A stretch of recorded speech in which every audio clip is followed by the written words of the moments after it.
Hey guys, welcome back to 5-9 Gaming. It is your boy, the Masked Ningen, and we are here for a little bit of Dead by Daylight content. So, I've been playing this game for quite a long time now, and now that we've started to do a bit more Dead by Daylight content on the channel, I wanted to get this video done here, just to show you guys what I consider to be my best killer build, which is my Gen Protector build for the Legion. Now, technically, you can use this build on any killer, and it will still be quite effective. However, one of the perks is very much here because of the Legion's power. So, for those of you who don't know, the Legion's power, when you activate it and you hit a survivor, you put the deep wound effect on them, you injure them, but you also get to see an icon like a pulsating beat, you'll see it in the gameplay that comes afterwards, of the other survivors who you've not yet hit with your power and inflicted the deep wound. So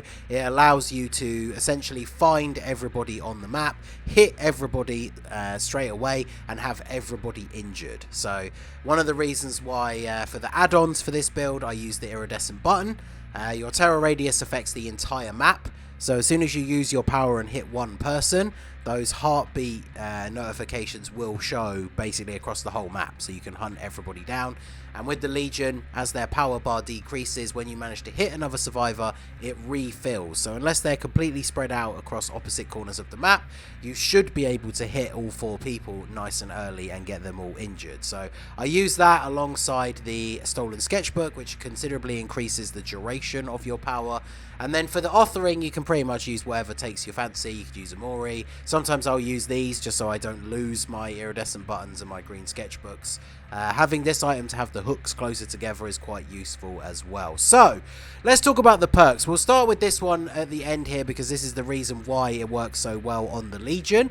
And this is Thanatophobia. So this is a nurse perk. So you do have to have nurse leveled up or have bought this from the shrine.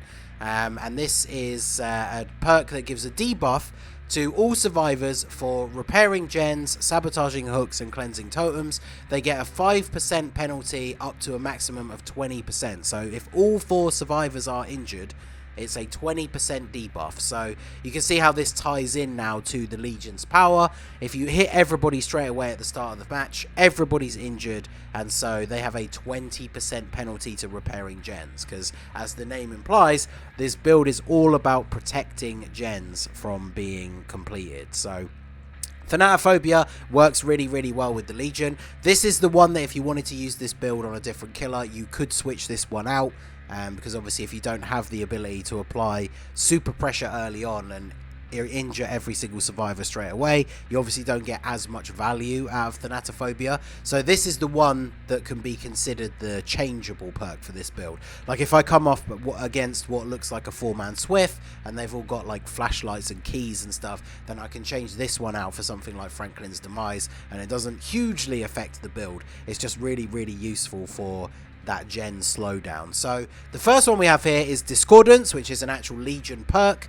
So any generator within the range of 128 meters that is being repaired by 2 or more survivors is marked by a yellow aura. So a lot of the times at the start of a game, this will be one of the first like bits of information that you get, because often at the start, if survivors start together, they will both jump on the same gen, and then it will be highlighted and you can start making your way towards that generator. It stays highlighted for 4 seconds even if one of them jumps off of it, so you can head over in that direction to start off the game. So this is a really good information perk. And then next up we have Tinkerer. This is a Hillbilly perk, so you will need to level up the Hillbilly or get this from the shrine. When a generator is repaired to 70% repair progress, it triggers a loud noise notification and you are granted the undetectable status effect for 16 seconds. So this allows you to know when a gen is close to being done. Often you will see this and Discordance go off at the same time, especially if you're nearing the end game and they're rushing to try and finish those last couple of gens. So you know which gen to head towards because it's nearly finished, and giving you the undetectable status effect, that means you have no terror radius.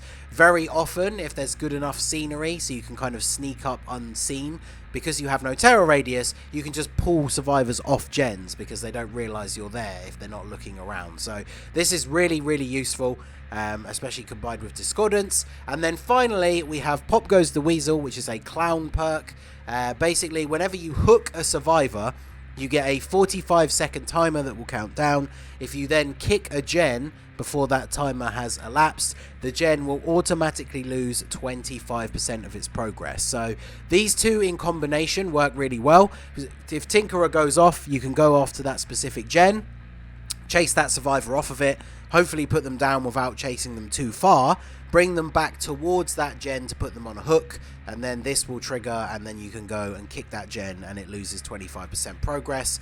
In some of the games that I've played, if you can keep survivors off of a gen long enough, then there's been times where Tinkerer will go off, I'll go to that gen, put that survivor down, hook them, kick the gen with Pop Goes the Weasel, chase another survivor off somewhere else, and by the time I come back to that part of the map, that gen that was at 70% because it triggered the Tinkerer is now basically regressed all the way to 0.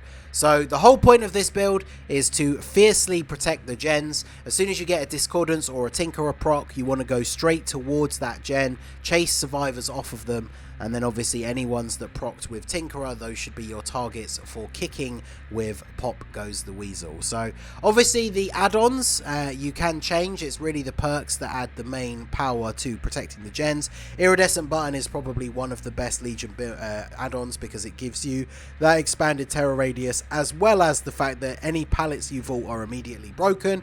So when you're chasing someone, as long as you're not too close to them, you can bait out a pallet drop and then just jump straight over it and break it and continue chasing them. And then obviously, like I say, I use this to increase the duration of my power, but you can change these up. Some other good options are things like the various blade add-ons. They increase the amount of time it takes for survivors to complete the mend action, which is obviously what they have to do once you've hit them with your power. The reason why it's so useful is the whole point of the build is to protect gens. So if a survivor is having to hide off in a corner somewhere to mend their deep wound status, they're doing that instead of working on a gen. So we're going to go ahead and jump into some gameplay, and you can see this build in action. We have a very spicy game where this build works almost a little bit too well, and the survivors get a little bit sick and tired of being bullied. So you'll see that coming up next. So let's go ahead and jump into the gameplay. Alright, so we're on the farm. This isn't the worst map. The corn can be pretty confusing, but we'll see. Okay, so because yeah, I feel like those the 3 PC players are probably a team. One of them's got a key, so if possible, they will be our primary target. I think that is actually her as well. No, that's not, but we can get her first. Wow, I hit. Are you kidding me? How was that hay thing like even in front of me? But apparently, I hit the corner of it. This one leading me towards her friends. Interesting choice.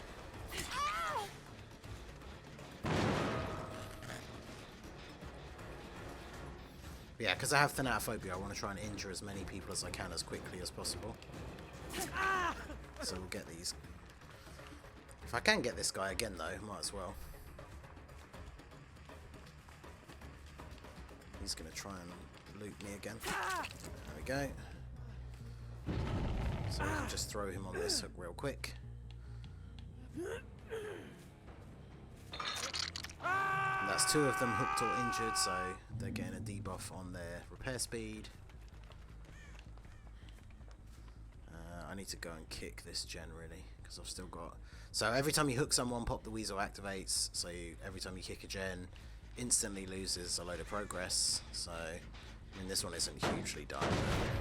We set it to 0, and he's been saved already. Well, I'm still very close.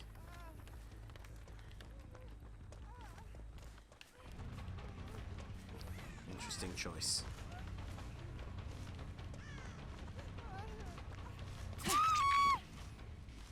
So we'll go ahead and get her. So, pretty good start, because we've got no gens even close to being done yet, and we've got a hook on.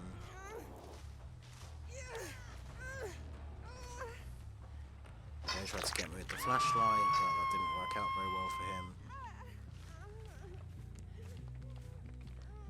Also, once you start shining flashlights at me, any mercy for you being the last person that was hooked goes out the window, but he has seemed to disappear somewhere. We can leave and let him get the save. Ah, this is Arena, she's got the key, so...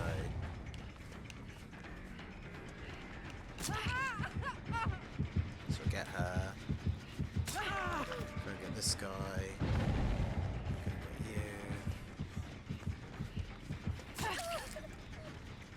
So we basically hit everyone. Let's actually kick this gen just in case.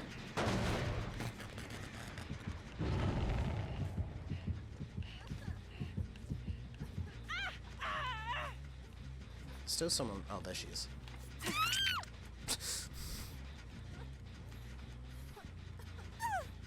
Alright, so we've still got no gens done. And now everyone is either hooked or injured. So that's the point of using like Thanatophobia with the Legion. You run around, hit everybody. Now everybody's injured, so they're getting a debuff to everything they try and do. Well, not everything, but fixing gens, which is, you know, the whole point of the build. Protect the gens. And see, now they're wasting time healing, so while they're healing, they're not doing gens, which is the main point. So I want this guy, if he's still here, I want him to pull down this pallet, because then I can forward it and it breaks.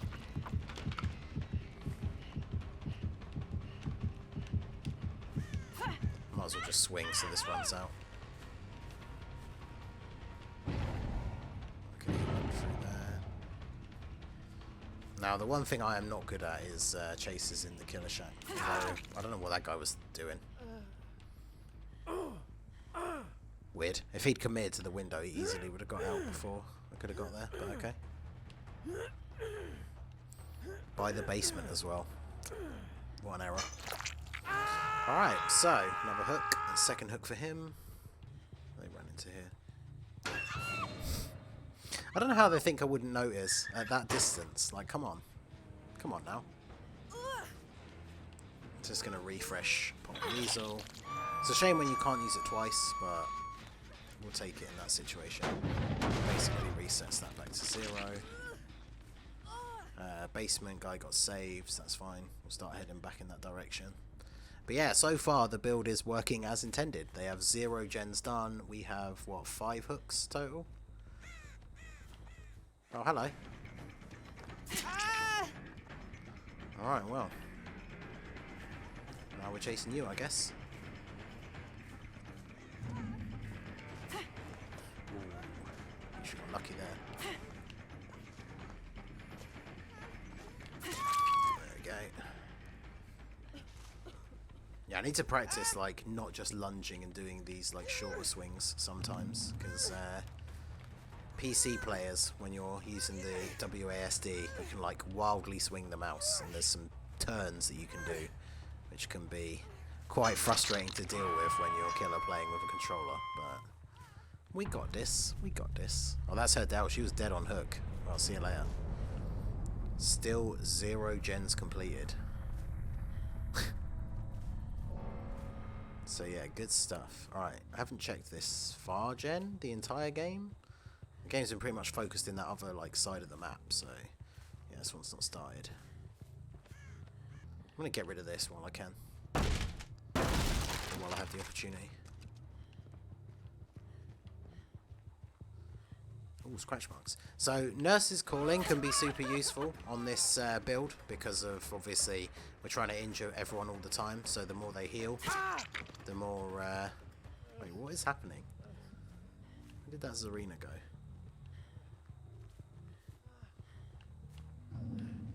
Like, she ran this way and all of a sudden it was just this guy instead.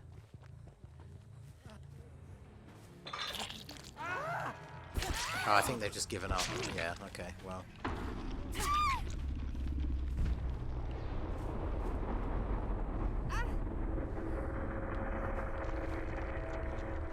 Alright, well there you go. The build was working too good and they decided that enough is enough. So...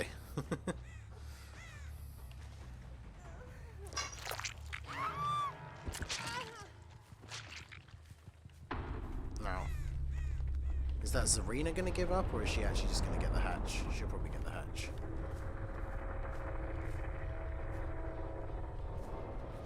They have no way to tell where it is though, so she'll have to find it before me.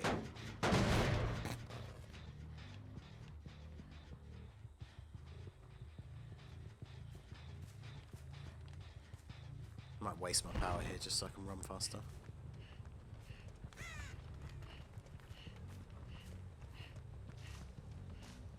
See if we can find it.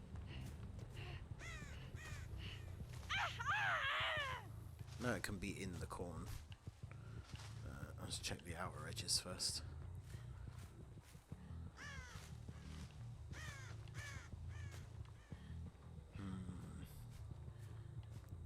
It's in the shack.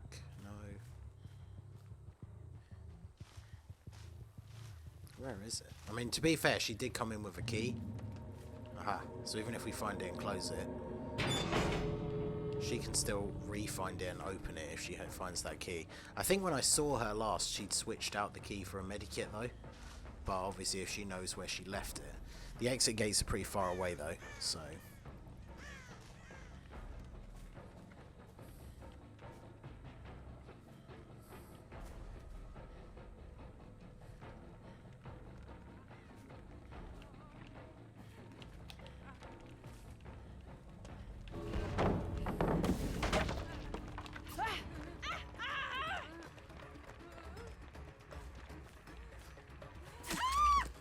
Alright, well, there you go.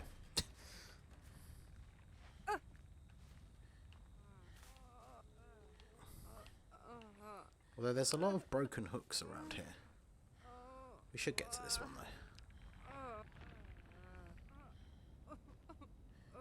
though. No mercy, exactly. I never expect the killer to let me go free if I'm the last survivor, so they shouldn't be expecting the same thing.